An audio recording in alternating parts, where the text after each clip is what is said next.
So what's up guys, ngayong araw ay pupunta tayo ng Davila. Tara, samahan nyo ko. So yun, kasama ko nga pala yung ate ko, yung jowa ko at yung tropa ni ate. Habang naglalakad kami, marami kami nakita mga bikers. At syempre nagdala ako ng tubig kasi mababang lakaran to. Maganda nga yung panahon dito, hindi na masyadong mainit. At ayan yung sunset, kitang kita mo naman. At ito ang jowa ko, pinipicturean niya pa yung magandang view. Di niya alam, mas maganda pa siya dyan.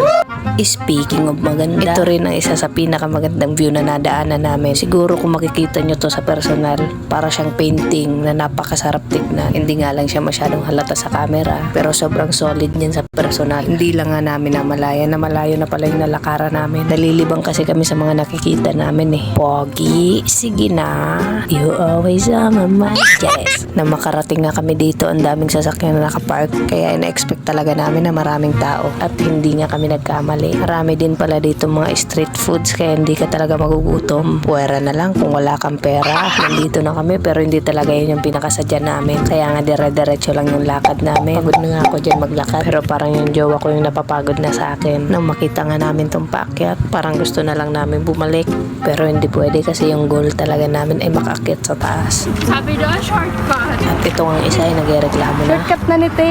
Shortcut na ni. Longcut ni. Ay, mapagalins.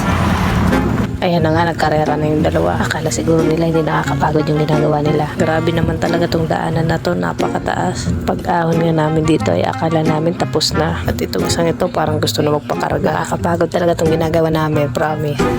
Dali na!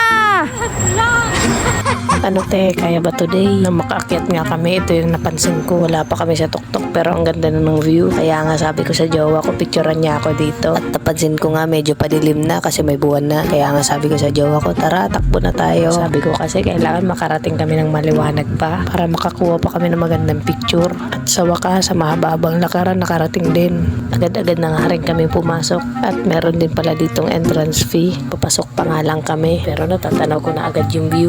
At pagpasok ka namin ay talagang sulit naman. Sulit talaga yung pagpapagod mo maglakad. Marami din pala ditong nagdi-date, mga couples, magtutropa. At meron din ako nakikita nagiinuman. Kitang-kita nyo naman yung view. Talagang napakaganda. Ang sarap-sarap talaga dito mag-relax. Naganap na nga rin kami dyan ng mapwestuhan para makapagmuni-muni na rin kami. Habang ang maliwanag pa, picture-picture na kami dito. Kasi pag madilim na, hindi nakita yung view dyan.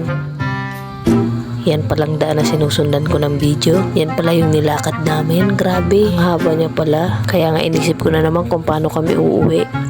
Habang ang padilim na, makikita nyo yung sunset. Ang ganda-ganda na. Sobrang na-relax talaga ako nung makarating ako dito. Pero yung nagpa-video ako, bigla na lang nawala yung ganda ng langit.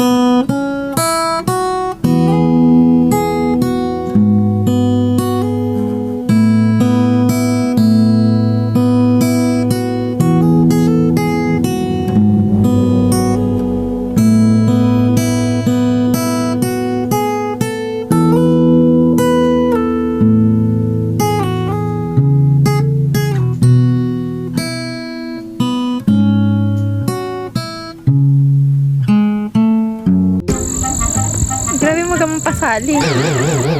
Sa punto ngang iyon, nainis na yung nagbibideo sa amin at habang dumidilim, mas gumaganda yung paligid kasi mas maraming kumikinang na ilaw eh. At mas gumanda pa nga nung mas dumilim pa. Mga ganitong view talaga yung mga gusto ko eh. Katapos nga ng ilang oras na pag-stay doon, umalis na rin kami. Kaya naman, hanggang dito na lang muna guys. Bye bye!